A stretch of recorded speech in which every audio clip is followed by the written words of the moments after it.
மிதினம் ராசி அன்பர்களுக்கு வரவிருக்கக்கூடிய பௌர்ணமி தினம் உங்களுக்கு எப்படிப்பட்டதா அமைய போகுது, என்ன விஷயம் நீங்கள் நினச்ச மாதிரி நடக்கும், என்ன விஷயத்தில் விளைவுகள் வரும், அதை நீங்கள் எப்படி தவிர்க்கலாம், என்ன நன்மை பெற நீங்கள் இறைவனை எப்படி வழிபாடு செய்யணும், பௌர்ணமி தினத்தில் நீங்கள் மேற்கொள்ள வேண்டிய விஷயம் என்ன, இது பற்றின முழுமையான தகவலையும் தான் உங்களுக்காக இந்த பதிவில் நாங்கள் சொல்லியிருக்கோம். இந்த பதிவு மிதுன ராசி அன்பர்கள் நீங்கள் பயன்பெறும் வகையில் இருக்கும், அதனால் ஸ்கிப் பண்ணாமல் முழுமையாக பாருங்கள். நீங்கள் இப்போ தான் ஃபர்ஸ்ட் டைம் நம்மளோட சேனலை பார்க்குறீங்க அப்படின்னா மறக்காமல் நம்மளோட சேனலை சப்ஸ்கிரைப் பண்ணி வச்சுக்கோங்க. மிதுனம் ராசி ஒரு சிறப்பான ராசி, ராசிக்குள்ளே மூணாவதாக வருது. எல்லா விஷயத்துக்குமே முக்கியத்துவம் கொடுத்து கண்ணும் கருத்துமாக செயல்படக்கூடிய ஒரு ராசி அப்படின்னு சொன்னால் அது மிதுன ராசி தான். சிவபெருமானின் பரிபூரணமான அருளும் கிடைக்கக்கூடிய ஒரு ராசி. நீங்கள் சிவபெருமான மனம் உருக வேண்டினா நீங்கள் நினச்ச விஷயத்தை எளிதில் அடைய முடியும். உங்களுக்கு சிவபெருமான் பிடிக்கும் அப்படின்னா ஓம் நமசிவாயா போற்றி அப்படிங்கிற மந்திரத்தை மறக்காமல் 3 முறை பதிவிடவும் செய்யுங்க. அப்படி செய்யும் பொழுது உங்களோட ஆள் மனதில் ஒரு பிரார்த்தனையை நினச்சிட்டு பதிவு பண்ணுங்க.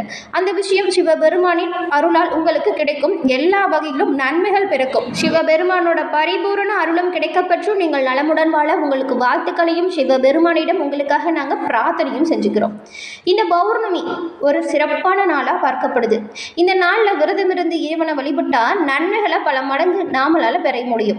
காலையில் எழுந்து விரதம் இருக்கணும் அப்படின்னு நினச்சிங்கன்னா காலையில் எழுந்து குளித்து முடிச்சுட்டு பௌர்ணமி பூஜையை முடித்த பிறகு தான் சாப்பிடணும். அதுதான் பௌர்ணமி விரதத்தில் முக்கியமாக பார்க்கக்கூடிய ஒரு விஷயமா பார்க்கப்படுது. பௌர்ணமி தினத்தில் மகாலட்சுமி, சிவன், முருகன், விஷ்ணு இந்த தெய்வங்களை வழிபட்டால் நன்மைகளை பல மடங்கு நம்மளால் பெற முடியும்.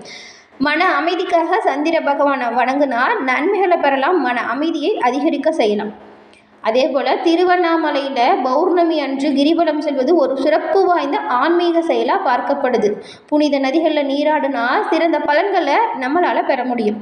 இவ்வளவு சிறப்பு மிக்க பௌர்ணமி எப்படிப்பட்டதாக உங்களுக்கு அமைய போகுது, இந்த மாதத்தின் கிரக நிலைகள் எப்படிப்பட்ட தாக்கத்தை மிதுன ராசி அன்பர்கள் உங்களுக்கு ஏற்படுத்த போகுது, இது பற்றின முழுமையான தகவலையுமே வாங்க நாம் இப்போ பார்த்து தெரிஞ்சுக்கலாம். எதிர்காலத்தை பற்றி தெரிஞ்சுக்கணும், உங்களுடைய ஜாதகத்தில் இருக்கக்கூடிய கிரக அமைப்புகளால் எப்படிப்பட்ட தாக்கம் வரும், இதை முழுமையாக புரிஞ்சுக்கணும் அப்படின்னு நினச்சிங்கன்னா உங்களோட சொந்த ஜாதகத்தை கணிச்சா இது எல்லாமே தெரிஞ்சுக்கலாம். அதுக்கு நீங்கள் தெரிஞ்சுக்கணும், எல்லா விஷயத்தையும் புரிஞ்சுக்கணும் அப்படின்னு நினச்சிங்கன்னா டிஸ்கிரிப்ஷனில் பாருங்கள், ஜோதிட நம்பர் கொடுத்துருக்கோம். உங்களுடைய சொந்த ஜாதகத்தை நீங்கள் இவங்கக்கிட்ட கணிச்சிக்கலாம் எளிய முறையில். நீங்கள் ரொம்பவும் அலைய தேவையில்லை, ஃபோன் மூலியமாகவே நீங்கள் உங்களோட ஜாதகத்தை கணிச்சிக்கலாம். நிறைய பேர் இவங்ககிட்ட ஃபோன் மூலியமாகவே ஜாதகத்தை கணிச்சு இப்போது அவங்களோட வாழ்க்கையில் சிறந்தது ஒரு முன்னேற்றம் கண்டதாக சொன்னாங்க. அதனால தான் உங்களுக்குமே பயன்பெறும் அப்படிங்கிற நம்பிக்கையில் கொடுத்துருக்கோம், பயன்படுத்திக்கோங்க. பௌர்ணமி தினத்தில் மிதுன ராசி அன்பர்கள் செய்யக்கூடிய ஒவ்வொரு விஷயமுமே வெற்றி வாய்ப்பாக இருக்கும். எந்த ஒரு புதிய முயற்சியாக இருந்தாலும் சரி, எந்த ஒரு புதிய செயலாக இருந்தாலும் சரி, பௌர்ணமி தினத்தில் தொடங்குங்க, வெற்றி வாய்ப்பு பெறுவீங்க. அது மட்டும் இல்லாமல் இது ஒரு மங்களகரமான நாளாக பார்க்கப்படுது. அறிவியல் ரீதியாகவும் சரி, ஆன்மீக ரீதியாகவும் சரி, இவ்வளவு சிறப்பு மிக்க நாட்களில் மிதுன ராசி அன்பர்கள் செய்யக்கூடிய ஒவ்வொரு நல்ல விஷயத்திலுமே நன்மைகளை பல மடங்கு பெற முடியும். இப்படி இருக்கக்கூடிய பௌர்ணமி உங்களுக்கு சொல்லக்கூடிய விஷயம் என்ன, இதை பற்றி வாங்க நாம இப்போ பார்க்கலாம். இந்த மாதத்தோட கிரக நிலை மிதுன ராசி அன்பர்களுக்கு என்ன மாதிரியான தாக்கத்தை கொடுக்கும், என்ன சாதகமாக இருக்கும், என்ன பாதகமாக இருக்கும் அப்படிங்கிறதையும் பார்க்கலாம். இந்த மாதம் இருக்கக்கூடிய கிரக அமைப்புகளால் உண்டாகக்கூடிய பலன்கள், எந்த தெய்வத்தை எப்படி வழிபாடு செய்யணும், சிறப்பான பலன்களை பெற என்ன பரிகாரம் செய்யணும் அப்படின்னு பார்க்கலாம். நவ கிரகத்தில் 9 கிரகங்களும் குறிப்பிட்ட ஒரு கால இடைவெளியில் ஒரு ராசியிலிருந்து இன்னொரு ராசிக்கு பயிற்சி ஆகக்கூடியது தான் வழக்கமாக இருக்குது. இந்த கிரக மாற்றமாக இருக்கக்கூடியது ஒரு சில ராசிக்கு சுப பலனையும் கொடுக்கும், ஒரு சில ராசிக்கு அசுப பலனையும் கொடுக்கும். அந்த வகையில் இந்த மாதம் கிரக அமைப்புகளை பார்த்தா சூரியன், சுக்கிரன், செவ்வாய் இந்த 4 கிரகங்களுமே நல்ல நிலையில் அடுத்தடுத்து இருக்குது. இந்த ஒரு அமைப்பு மிதுன ராசி அன்பர்களுக்கு என்ன மாதிரியான பலனை உண்டாக்கும் அப்படிங்கிறத பார்க்கலாம். மிதுன ராசி, இந்த மிதுன ராசி குழந்தைகளுடைய படிப்பு, தொழில் மற்றும் வியாபாரம் இது எல்லாமே நல்ல ஒரு ஏற்றம் தரும் வகையில் அமையும். இதுவரைக்கும் நிறைய இன்னல்கள், தடைகள், தாமதத்தை சந்திச்சுட்டு வந்த நீங்கள் இந்த மாதம் சிறப்பான ஒரு யோகத்தை பெற போகிறீங்க. எப்படின்னா அபரிவிதமான தைரியம் உங்களுக்கு உண்டாகும். எடுத்து செய்யக்கூடிய ஒவ்வொரு விஷயத்திலையுமே நன்மை பிறக்கும், நல்லது நடக்கக்கூடிய காலகட்டமாக இந்த மாதம் மிதுன ராசி அன்பர்கள் உங்களுக்கு அமைஞ்சிருக்கு. தொழில், உத்தியோகம், வியாபாரம் இது எல்லாமே ஏற்றம் கொடுக்கும். உங்களுடைய துணையிடம் இருந்து வந்த மனபாரம் நீங்கும், கஷ்டங்கள் நிவர்த்தியாகும், குடும்பத்தில் இருந்து வந்த அந்யோன்ய குறைபாடுகள் நீங்கும். தனிப்பட்ட முறையில் உங்களுக்கு செல்வாக்கு அதிகரிக்கும். இந்த காலகட்டத்தை நீங்கள் முறையாக பயன்படுத்திக்கிட்டீங்கன்னா நல்ல ஒரு செழிப்பையை நீங்கள் அடைய முடியும். பூர்வீக சொத்து விஷயத்தில் இருந்து வந்த பாதிப்பு நீங்கும். கோர்ட் வழக்கு, சொத்து பிரச்சனை தொடர்பான வழக்குகளில் நீங்கள் இப்போ முயற்சி செஞ்சீங்கன்னா சுமூகமான ஒரு விஷயம், சாதகமான ஒரு விஷயம் உங்களுக்கு நடக்கும். உங்களுக்கு சாதகமான செட்டில்மெண்ட் ஆகக்கூடிய ஒரு அற்புதமான காலகட்டமாக இந்த மாதம் அமைஞ்சிருக்கு. சொல்லப்போனால் பணவரவு மிதுன ராசி அன்பர்களுக்கு நல்லாவே இருக்கும்.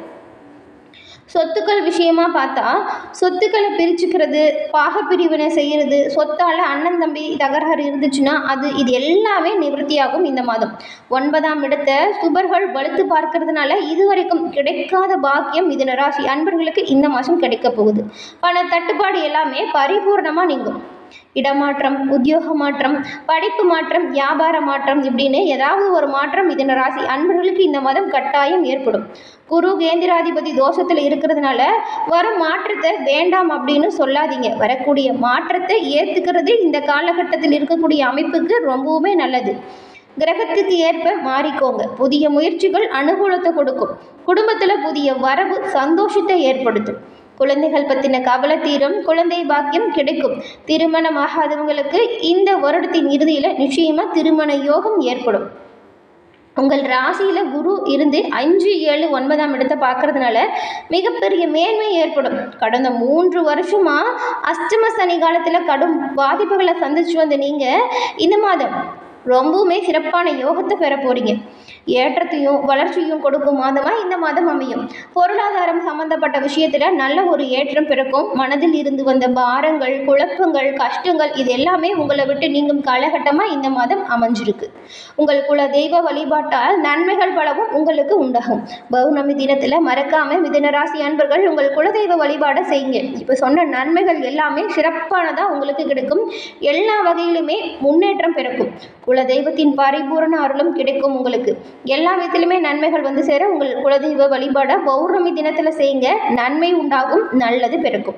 தொழில் வியாபாரம் முன்னேற்றத்தை கொடுக்கும். தொழில் வியாபாரம் முன்னேற்றம்கான புதிய திட்டங்களை நீங்கள் வழிவகுத்து செய்ய போகிறீங்க.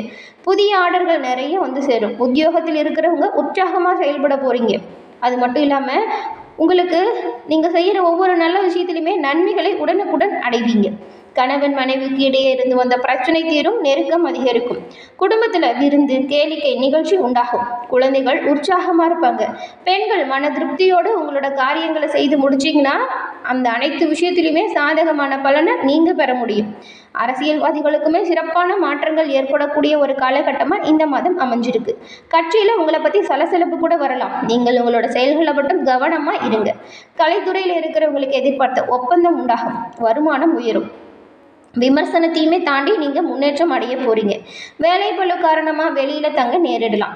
மிருகசீரிடம் நட்சத்திரக்காரங்களுக்கு இந்த மாதம் தொழில் வியாபாரத்தை மாற்றலாமா அப்படிங்கிற எண்ணம் வரும். உத்தியோகத்தில் இருக்கிறவங்களுக்கு இடமாற்றம், பதிவு உயர்வு கிடைக்கும். தொழில் வியாபாரத்தில் வர வேண்டிய பாக்கி வசூலாகும். வாகனம் மூலம் லாபம் கிடைக்கும். திருவாதிரை நட்சத்திரக்காரங்களுக்கு இந்த மாதம் குடும்ப உறுப்பினர்களுக்கு தேவையான அனைத்து விஷயத்தையுமே செய்வீங்க. கணவன் மனைவிக்கு இடையே இருந்து வந்த வேற்றுமை நீங்கும். உங்களை பற்றி யாராச்சும் வீண் அவதூறு பேசினா ஒதுங்கி போகிறது நல்லது. புனர்பூசம் நட்சத்திரக்காரங்களுக்கு இந்த மாதம் எந்த ஒரு வேலையுமே மன திருப்தியோடு செய்யுங்க. எல்லா விதத்திலுமே நன்மைகளை நீங்கள் பெற முடியும். எல்லா விதத்திலுமே மேன்மை அடையக்கூடிய யோகம் உங்களுக்கு அமைஞ்சிருக்கு. மேலும் இந்த மாதம் ஏற்படக்கூடிய அனைத்து வித பிரச்சனைக்குமே எளிய முறையில் தீர்வு பெற நினைச்சிங்கன்னா பௌர்ணமி தினத்தில் உங்களோட குலதெய்வ வழிபாடை தவறாமல் செஞ்சுடுங்க. எல்லா விதத்திலுமே மேன்மை பிறக்கும். முடிஞ்சால் குடும்பத்தோட குலதெய்வ வழிபாடை செஞ்சுட்டு ஏதாவது பிரார்த்தனை இருந்துச்சுன்னா அதையுமே நிறைவேற்றிட்டு வாங்க. நன்மை பல மடங்கு பெருகுவதை நீங்கள் கண்கூடாக காண முடியும். மிதுன ராசி அன்பர்கள் எல்லா விதத்திலுமே மேன்மை அடையக்கூடிய யோகம் இந்த மாதம் அமைஞ்சிருக்கு. மிதுன ராசியில் இருக்கக்கூடிய 3 நட்சத்திரக்காரர்களுக்கும் இந்த மாதத்தின் கிரக நிலை அமைப்புகளால் ஏற்படக்கூடிய சாதகமான பயன்கள் என்ன, பாதகமான பயன்கள் என்ன அப்படின்னு இது வரைக்கும் பார்த்தோம். மறக்காம குலதெய்வ வழிபாடை செய்யுங்க. இந்த பதிவு பார்த்துட்டு இருக்க நீங்கள் உங்களோட குலதெய்வம் என்ன தெய்வம் அப்படிங்கிறதுமே நம்மளோட சேனல் கமெண்ட் பாக்ஸில் சொல்லுங்கள். உங்களுக்காக உங்களோட குலதெய்வத்திடம் நாங்கள் பிரார்த்தனையும் செஞ்சுக்கிறோம். எல்லா விதத்திலுமே மேன்மை அடைய உங்கள் குலதெய்வம் கட்டாயம் உங்களுக்கு உறுதுணையாக இருக்கும். ஏன்னா எல்லோருக்குமே எப்பவுமே நல்லது மட்டுமே நினைக்கக்கூடிய மிதுனராசி அன்பர்கள் வரக்கூடிய பிரச்சனைகள் தீர்ந்து நலமுடன் வாழக்கூடிய யோகம் இப்போ பிறந்திருக்கு. இந்த அமைப்பு ரொம்பவுமே சிறப்பானதாக இருக்குது.